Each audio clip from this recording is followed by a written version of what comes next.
Bonjour à tous, bonjour à toutes.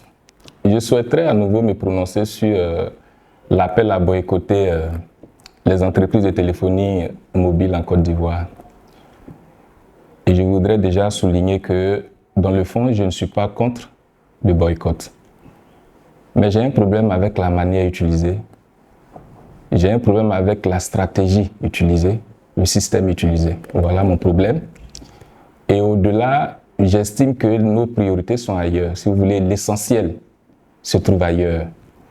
Parce que si on veut rentrer dans le cadre d'une chaîne, ça n'engage que moi, mais je pense que les passes data, les passes internet se trouvent au bout de cette chaîne-là. Mais avant d'en venir, comprenons une seule chose, que les augmentations qui ont eu lieu là ne sont pas directement du fait des téléphonies mobiles. Il faut qu'on soit honnête, il faut qu'on soit juste. D'autant plus que les organisateurs même n'ont pas caché cela. Ils l'ont dit et redit, ils ont répété, et tout le monde sait que ce n'est pas forcément leur faute.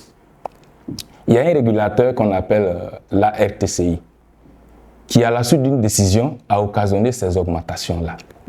Donc, quand on veut être juste, il ne faut pas laisser le coupable pour s'en prendre à d'autres personnes. Et quand on connaît le coupable, c'est à lui qu'on s'en prend, mais avec la bonne manière. Ces initiateurs-là, parmi eux, se trouve un député, à la fois maire, et donc qui a tout le mécanisme nécessaire pour permettre l'audition, sinon la venue, des responsables de la RTCI au sein de l'Assemblée nationale. Voilà, selon moi, ce qui devait être fait. Mais ce n'a pas été au départ. Dès que le problème a été soulevé, aussitôt, on a retrouvé ça sur les réseaux sociaux. J'ai trouvé en cela quelque chose qui ne collait pas, qui ne tournait pas rond, si vous voulez savoir. Voyez-vous, la vie chère que nous tous nous partageons au quotidien là n'épargne personne. C'est pourquoi je dis nous tous d'ailleurs. Il y a des problèmes sérieux que je peux citer, à savoir le loyer aujourd'hui en Côte d'Ivoire.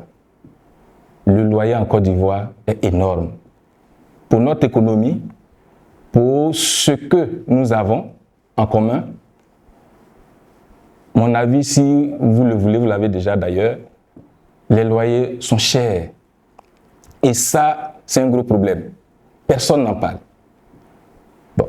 Quand il s'agit de passes Internet, on a nos voix célèbres, des personnes pas des moindres, qui avec une force inimaginable, qui avec une énergie inimaginable, arrivent à faire plier les téléphonies mobiles et la RTCI aux anciens prix. Mais alors pourquoi, depuis, il y a ces augmentations, et ces augmentations-là continuent?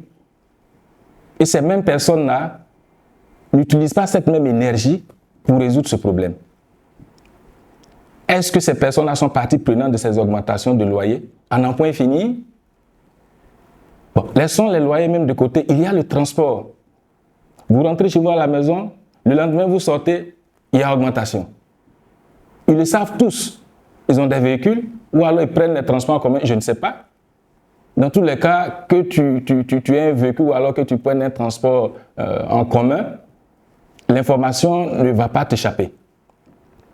Qu'est-ce qu'ils ont fait? Voilà là le problème.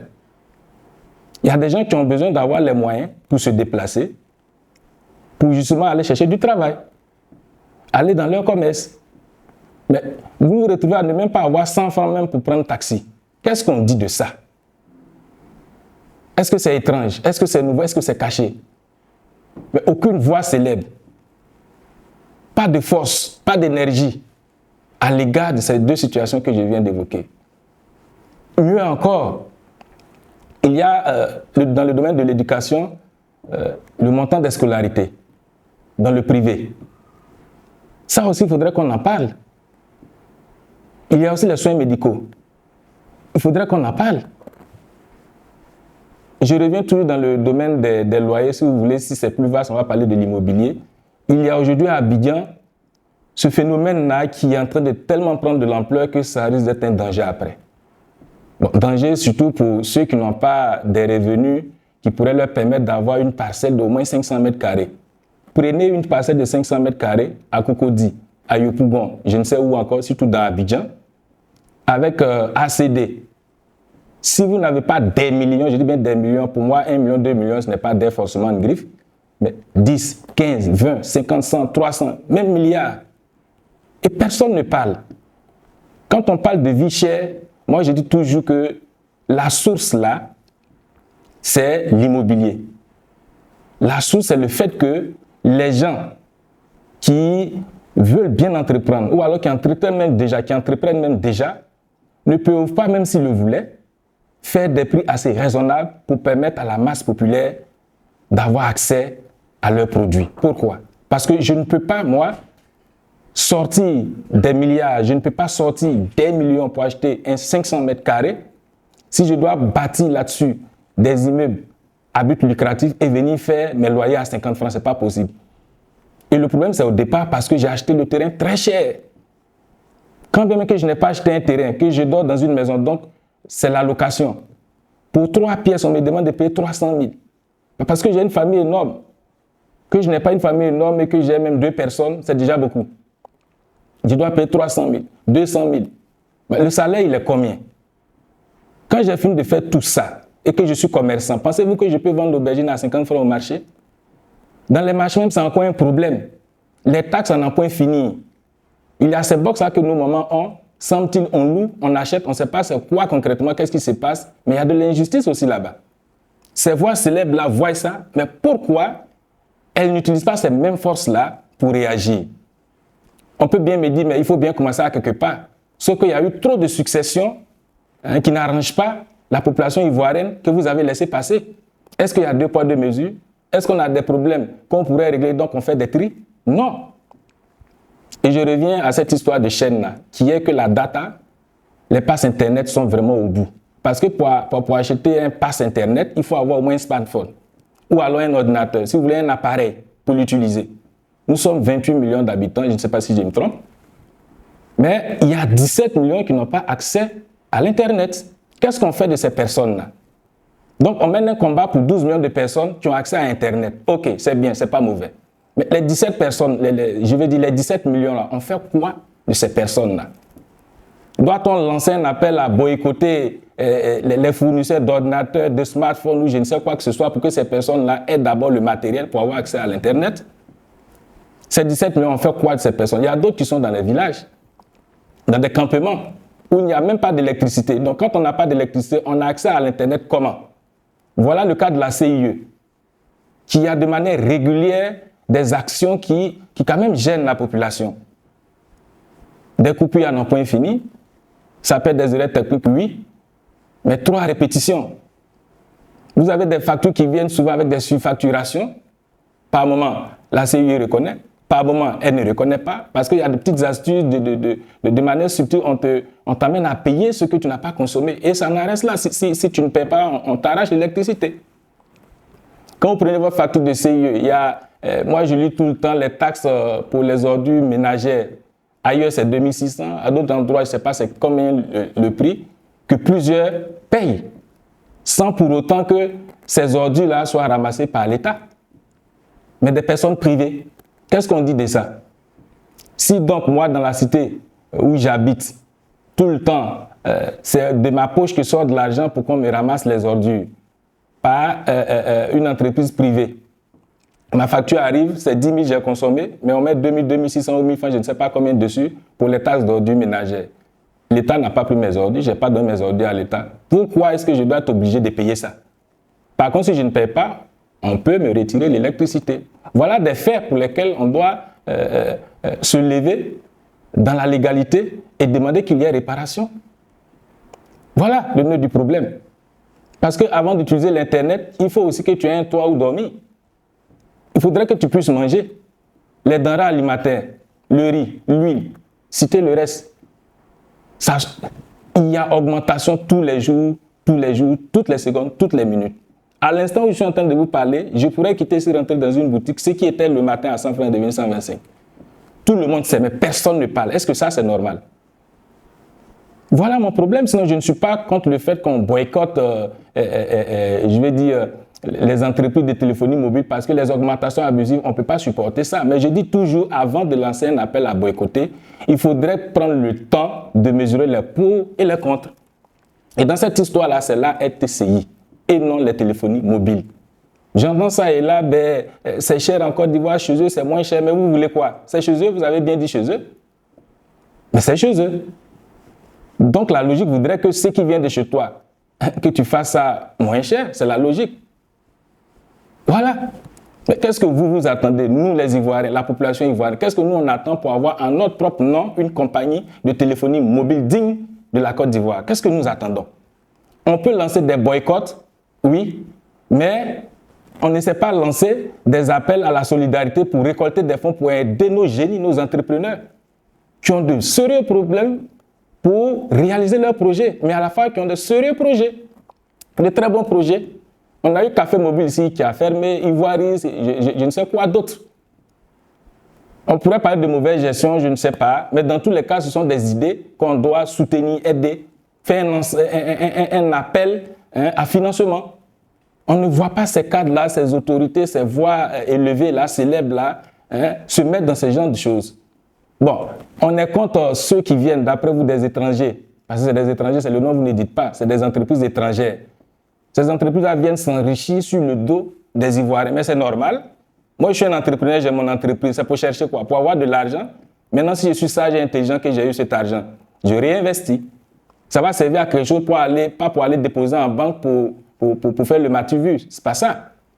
Ils sont venus chercher de l'argent, c'est des hommes d'affaires, c'est des business. On ne doit pas être contre ça. Si on est aussi fâché que ça, mais qu'on crée notre propre entreprise pour faire la concurrence. Mais il n'y a pas eu cela. Pourquoi est-ce que la Côte d'Ivoire, un pays comme la Côte d'Ivoire, n'a pas une entreprise digne de son nom, une entreprise de téléphonie mobile? Il n'y a pas que ça, même il y a d'autres secteurs dont nous n'avons pas le monopole. Donc on va subir. J'ai aussi entendu dire ça et là que la RTCI, qui est le gouvernement, qui est l'État de Côte d'Ivoire, serait actionnaire. Mais est-ce que c'est un péché? Si l'État estime que ces augmentations-là sont utiles et que ça va aider à faire avancer le développement du pays, mais c'est bon. Mais là, il y a nuance. L'un des problèmes aussi, c'est qu'il n'y a pas de communication sur les augmentations. Et c'est ça que ces députés, ces maires-là, ou toute autre personne qualifiée, se doit d'avoir un regard là-dessus. Quand le riz augmente, on se plaint. L'huile augmente, on se plaint. Les choses augmentent, on se plaint. Mais peut-être qu'on se plaint inutilement. Parce que ceux qui ont pesé le pour et le contre, qui ont décidé qu'il y ait augmentation là, savent la profondeur. Ce n'est pas partout où on doit avoir corruption, ce n'est pas partout où on doit avoir mauvaise gouvernance, ce n'est pas partout où on doit avoir mauvaise gestion. Mais pour le contraire, j'estime qu'on doit plutôt faire en sorte que cette décision-là soit à l'avance expliquée aux populations. Quand ces députés, quand toute autre personne, je ne sais quoi, se retrouve à des endroits pour justifier certains faits, mais c'est le français soutenu. À peine même tu arrives à comprendre la phrase qui est prononcée. On est député, on est maire, on est une autorité, on est responsable quelconque de tel ou tel pour le bien de l'État de Côte d'Ivoire, pour, je vais dire en retour, donner des justifs à nos populations qui sont dans les villages, dans les campements, dans les villes de l'intérieur, qui ne comprennent pas ce français que vous parlez là. Ils comprennent le nouchi.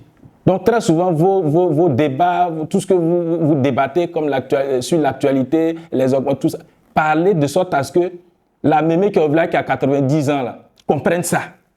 Parce que vous, les députés, les maires, pour la plupart, personne ne repart après avoir été élu là pour dire quoi que ce soit. On n'interroge pas vraiment les populations. En tout cas, moi, je ne vois pas. Je ne vois pas. Donc, boycotter, c'est bien.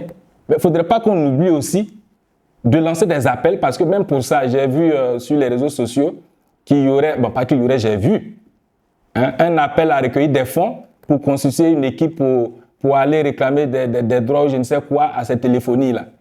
Voilà. Bon, c'est bien de réclamer justice, on n'est pas contre.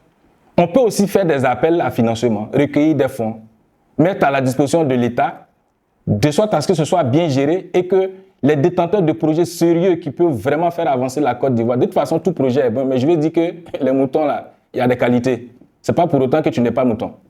Donc, projet, c'est projet. Mais je veux dire, il y a des projets d'une certaine taille quand même qui méritent d'être poussés par l'État, financés même par l'État. Si l'État, bon, pas si l'État n'a pas forcément les moyens partout, mais nous autres là, on peut se cotiser, mettre cet argent à disposition de quelqu'un, de l'État, du gouvernement, d'une personne, même d'un opposant politique qu'on estime crédible.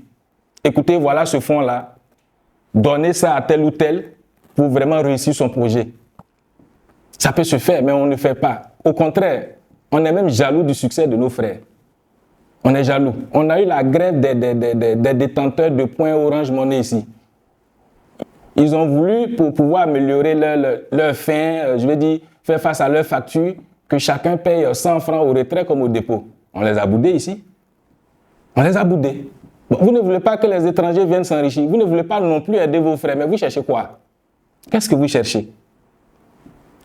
Et au-delà de ces personnes que je viens de citer là, à savoir les détenteurs de points Orange Money, Move et autres, tout ça, bien avant, il y a eu ceux qui font les appels.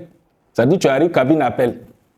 Ils voulaient à l'époque 10% sur la transaction de 100 000. Qui les a soutenus?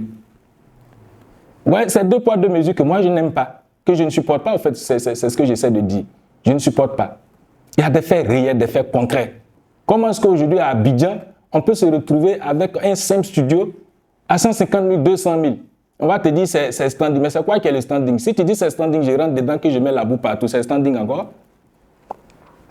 À l'intérieur, là, c'est le même matériel, sable, ciment, tout ce que vous voulez, mais vous pouvez avoir des studios à l'intérieur à 7 000, 5 000, 3 000. Pourquoi à Abidjan, on ne peut pas?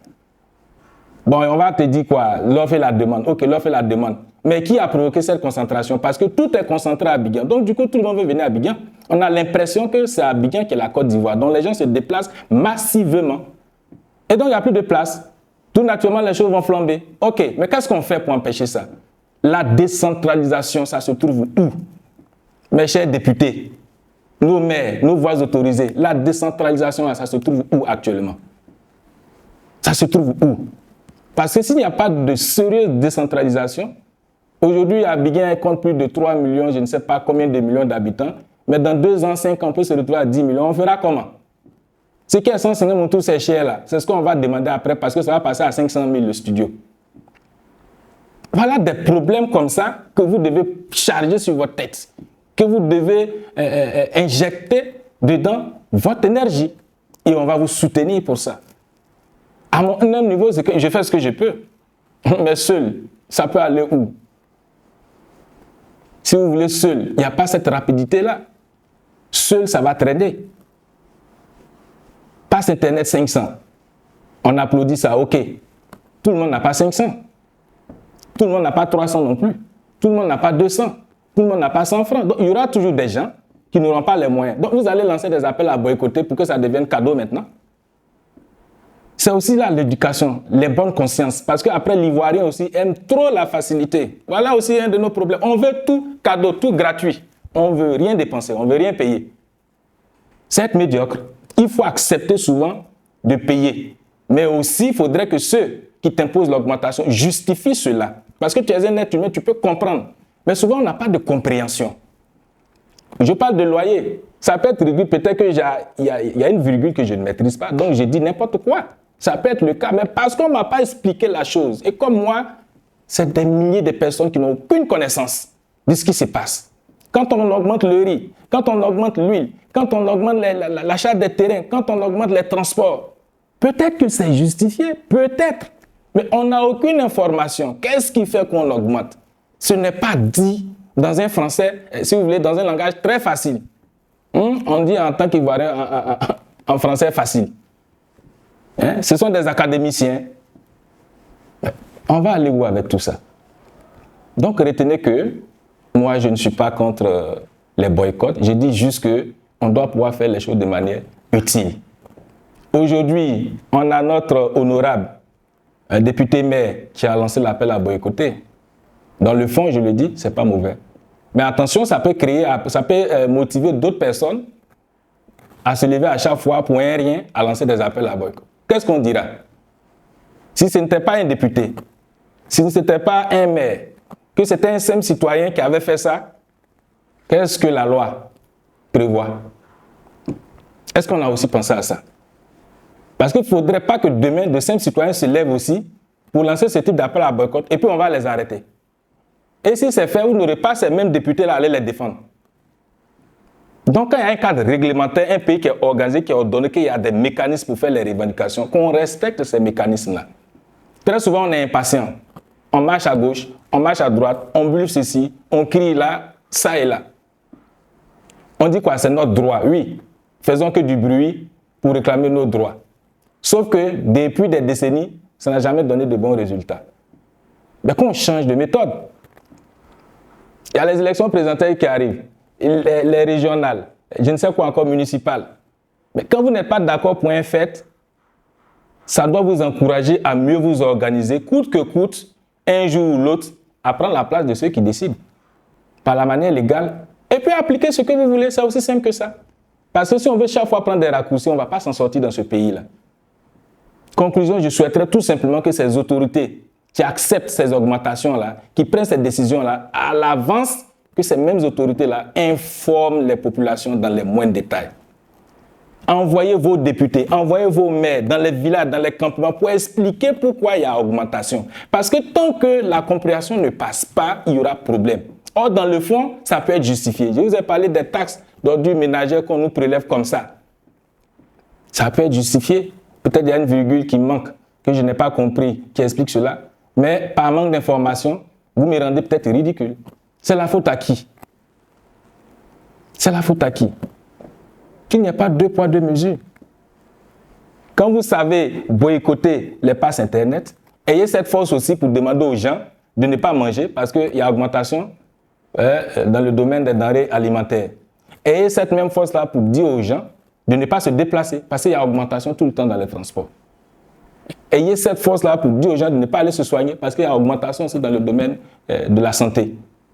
Pas de deux poids, deux mesures.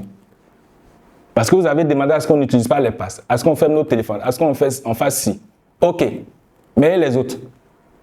Donc qu'on arrête de manger, qu'on arrête de se déplacer. Et ce qui est regrettable, vous allez toujours avoir dans cette population, ce qui fait la force de la Côte d'Ivoire d'ailleurs. Il y a tous des gens comme ça qui aiment tellement la facilité, qui aiment le populisme, qui aiment suivre les choses inutiles. Je ne dis pas que boycotter les passes c'est inutile, j'ai toujours dit c'est la façon. Mais quand je dis les choses inutiles, c'est des choses véritablement qui n'ont pas qui n'ont pas quelque chose à voir avec les passes Internet, mais qui n'ont pas vraiment de sens. Ça, ces choses-là existent. On n'a pas le temps ici de les citer. Voilà, il y a des gens qui aiment la facilité. Il y a des gens parce qu'on dit de boycotter, parce que c'est boycott, parce que c'est MTN, allez, écoute, ils rentrent dedans. Vous serez même surpris. Il y a des gens qui ne savent même pas qu'il y a eu augmentation. Ça veut dire quoi? Leur priorité, c'est ailleurs. Ils cherchent leur nourriture. Ils cherchent tel ou tel, comment payer leur maison. Voilà leur préoccupation. Ils ne savent même pas. Il a fallu qu'il y ait ça pour que les gens comprennent qu'il y a eu augmentation. Des gens se tapent les mains, mais moi je suis inquiet. Les prix sont revenus à leur norme. OK. Ce sont des hommes d'affaires.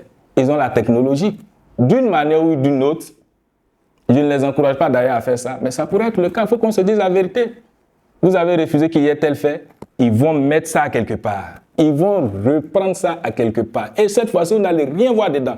Parce que tu auras eu le temps de leur démontrer ta force, ton énergie. Ils t'ont étudié, ils savent qu'est-ce qui peut venir, qu'est-ce qui peut arriver si désormais, de manière flagrante, les choses se tiennent. Donc, vous allez rendre plus intelligent encore, plus subtil ces entreprises-là, qui d'une manière ou d'une autre vont rattraper ça si vraiment en augmentant ça faisait leur affaire. Ils vont rattraper à quelque part. Et cette fois, même vous, moi, personne ne va voir dedans. Peut-être même ils ont déjà fait. Voilà. J'aurais aimé même qu'en lieu et place du boycott, par exemple, qu'on mène une réflexion pour cibler ces grosses entreprises en Côte d'Ivoire qui emploient nos sœurs. C'est-à-dire une action patriotique négociée, pas pour imposer quoi que ce soit, dans des cadres assez classiques. Allez voir ces personnes-là, ces détenteurs de ces entreprises-là, pour un plaidoyer. Leur demander juste de recruter encore, d'employer encore nos frères, nos sœurs. Et ceux qui sont déjà là, d'améliorer leur salaire. Le SMIC aujourd'hui, c'est à 75 000. C'est un très grand effort. Mais, hélas, ça ne peut toujours pas couvrir les charges. Parce que la simple servante qui est à la maison, qui est payée à 75 000 francs, qui doit prendre un petit studio, on lui dit 60 000, 50 000. Ça ne peut rien faire. Mais qu'est-ce qu'on fait pour nous aider? Qu'est-ce qu'on fait pour aider l'État? Qu'est-ce qu'on fait pour aider nos populations? Est-ce dans les boycotts? Il y a mieux. C'est tout ce que je demande. Il y a mieux. Prenons le temps d'organiser des cadres de réflexion. Moi, je n'ai pas vu ça, je ne vois pas ça en Côte d'Ivoire souvent. Des cadres de réflexion pour tel ou tel domaine. Ces autorités-là, ces députés-là, ces maires-là se retrouvent dans un cadre pour réfléchir, pour trouver des solutions à des thèmes, dans le calme, dans le silence, si vous voulez, dans le secret même, pour que le citoyen lambda sente l'évolution dans sa vie. On n'est pas obligé chaque fois de faire du bruit, parce que surtout quand ça n'a pas de portée, je vais dire, évidente. Et pour terminer, voilà un fait aussi qui m'a choqué. Et reprendre ça, ce n'est pas dans mon intention de choquer aussi. Mais quand on dit que il y a une de ces entreprises de téléphonie mobile qui pourrait faire un chiffre d'affaires, c'est-à-dire pas un chiffre d'affaires, qui pourrait engranger des bénéfices de 200 milliards d'ici 2025. Pourquoi est-ce qu'on peut être contre ça? Si déjà on a cette information-là crédible, cette confirmation que cette entreprise aura 200 milliards de bénéfices en 2025, menons notre intelligence en marche, notre sagesse en marche pour que ces 200 milliards-là, la Côte d'Ivoire puisse en bénéficier. Pas en boycottant l'entreprise, mais en l'amenant à réinvestir une grande partie de ces 200. Ce n'est pas impossible, il faut toujours tout tenter. Et quand on dit que les populations ivoiriennes sont leurs vaches à lait, entre nous-mêmes là, on s'utilise de manière abusive. Quand on est député et quand on est maire à la fois, on est ministre, on est sous-préfet, on est maire, on est soldat, on est tout à la fois. Là. Quand on engrange tous ces postes payés par le contribuable, là. Ça, ce n'est pas utiliser la population comme vache à lait, parce qu'après, c'est le contribuable qui paye. Qu'est-ce qu'on dit de ça? On aime bien voir la paille qui est dans l'œil de l'autre, mais pour qui est dans pour nous, là, on n'aime pas d'abord enlever ça ou demander de l'aide pour qu'on enlève ça. Cumul de postes, là, c'est quoi? Et d'ailleurs, moi, je condamne ça. Le cumul de postes, tout ça, ça aide à freiner l'évolution de la Côte d'Ivoire. Si tu es député, accepte que quelqu'un d'autre soit maire. Si tu es maire, accepte que quelqu'un d'autre soit député. Ça fait deux forces dans la région qui vont faire avancer les uns et les autres. Et la Côte d'Ivoire, quand on est ministre, qu'on soit ministre, si tu as une entreprise pour toi, ok. Tu n'es pas ministre, tu es député, tu es maire, tout ça là. Qu'est-ce qu'on dit de ça? Si on a décidé de ne rien dire, qu'on ait le courage de fermer les yeux sur les autres choses parce que c'est nous qui avons sémé. Voilà la réalité. Ceux qui n'ont pas compris, qui continuent de ne pas comprendre, mais ceux qui ont compris ont compris. Et c'est déjà l'essentiel. Boycotter, ok, mais soyons aussi solidaires en récoltant des fonds ou alors en mettant en place d'autres actions, d'autres mécanismes pour soutenir nos ingénieurs, pour soutenir nos propres frères dans leur entreprise. Voilà comment la Côte d'Ivoire va connaître son développement. Si ça, ce n'est pas fait, les étrangers viendront toujours s'enrichir sur notre dos. Et c'est leur intelligence, c'est leur sagesse, c'est leur, je vais dire, c'est leur ruse, c'est leur bénéfice. On ne peut rien contre ça.